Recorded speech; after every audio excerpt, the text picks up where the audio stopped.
Shalom. Kini kita akan mendengar renungan atau khotbah singkat yang terdapat di Matius 21, kitab Matius 21, ayatnya yang ke-38 hingga ayatnya yang ke-32.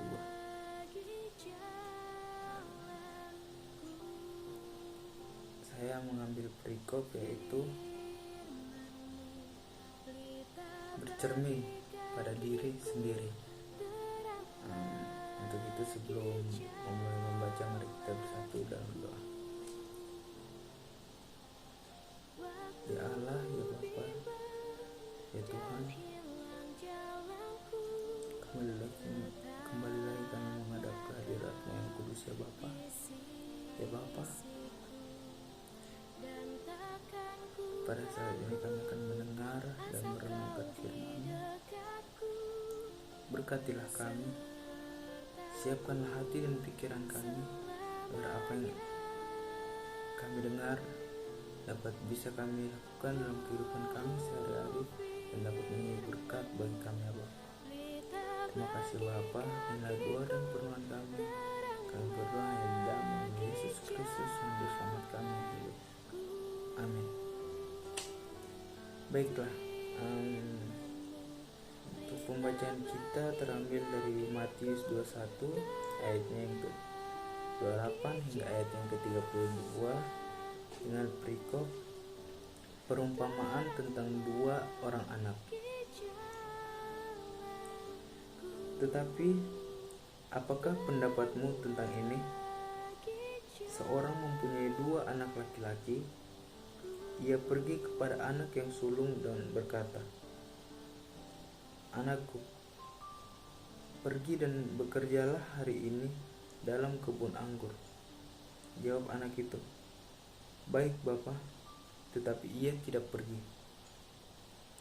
Lalu orang itu pergi kepada anak yang kedua dan berkata demikian juga.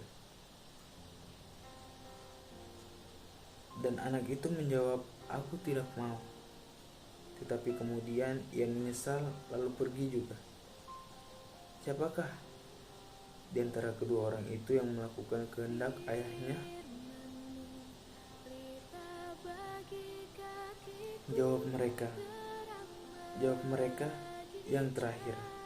Kata Yesus kepada mereka, "Aku berkata kepadamu, sesungguhnya pemungut-pemungut cukai dan perempuan-perempuan sundal akan mendahului kamu masuk ke dalam kerajaan Allah. Sebab Yohanes datang untuk menunjukkan jalan kebenaran kepadamu dan kamu tidak percaya kepadanya. Tetapi pemungut-pemungut cukai dan perempuan-perempuan sundal percaya kepadanya. Dan meskipun kamu melihatnya, tetapi kemudian kamu tidak menyesal dan kamu tidak juga percaya kepadanya." Demikian jauh pembacaan kita saat ini. Terpujilah Kristus. Jadi untuk renungan kita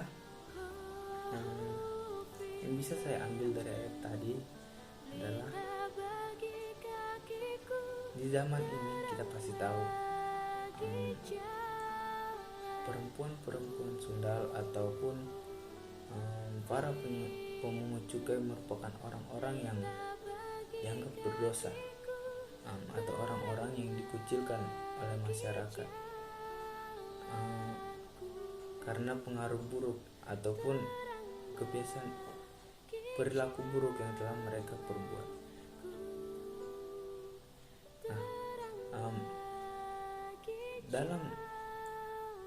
Bagi orang Yahudi, khususnya para imam dan tua-tua saat itu, mereka menganggap bahwa perempuan-perempuan sundal ataupun pemungut cukai merupakan orang yang najis atau berdosa. Dapat dikatakan bahwa mereka tidak layak untuk dekat dengan Allah.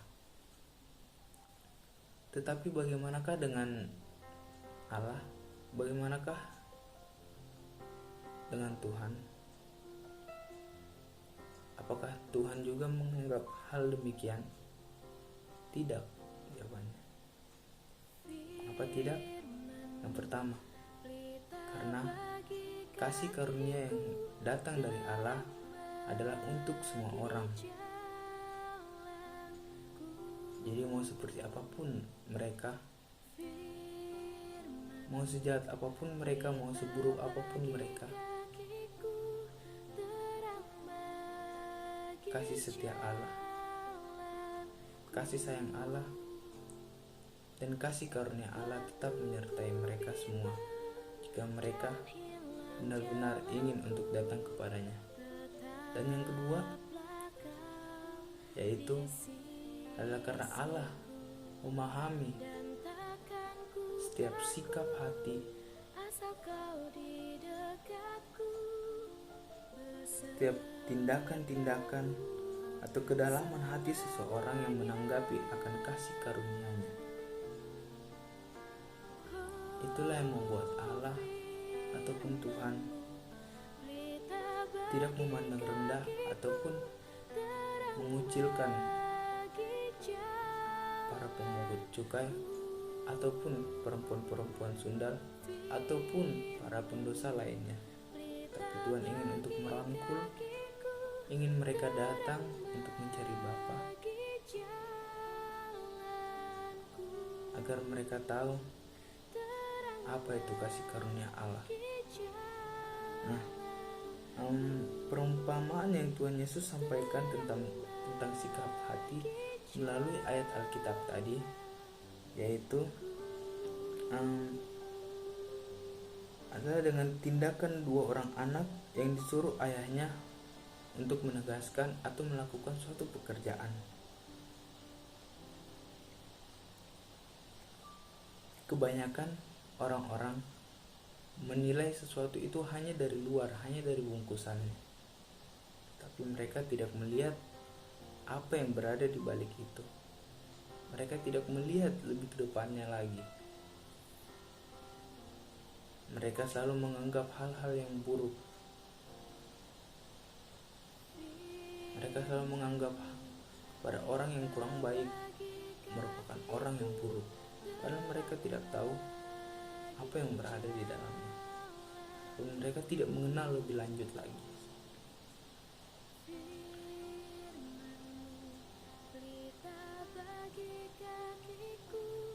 Di dalam Allah memberikan kesempatan kepada siapapun untuk menjadi pengikutnya atau menjadi umatnya.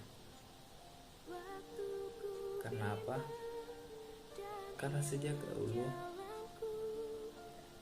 Allah telah memberikan anaknya yang tunggal untuk mati di kayu salib untuk menebus setiap dosa dan kesalahan yang telah umat manusia lakukan. Allah melakukannya agar manusia mendapat kasih karunia Allah, agar manusia yang terburuk dari yang terbaik hingga yang terburuk itu mendapat kasih karunia tentang Allah. Kasih karunia yang hanya berasal dari Allah yang merangkul semua umatnya agar bisa masuk dalam kerajaan Allah.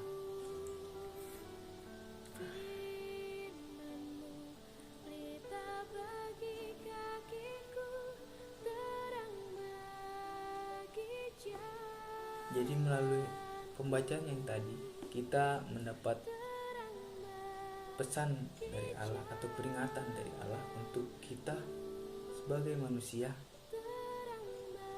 untuk melihat terhadap diri kita sendiri terlebih dahulu. Jangan selalu menganggap orang lain atau menilai orang lain. Bercerminlah dahulu. Mirror yourself. Lihat dirimu. Apakah engkau sudah cukup baik? Apakah engkau sudah cukup bersih? Apakah engkau telah memenuhi kriteria-kriteria?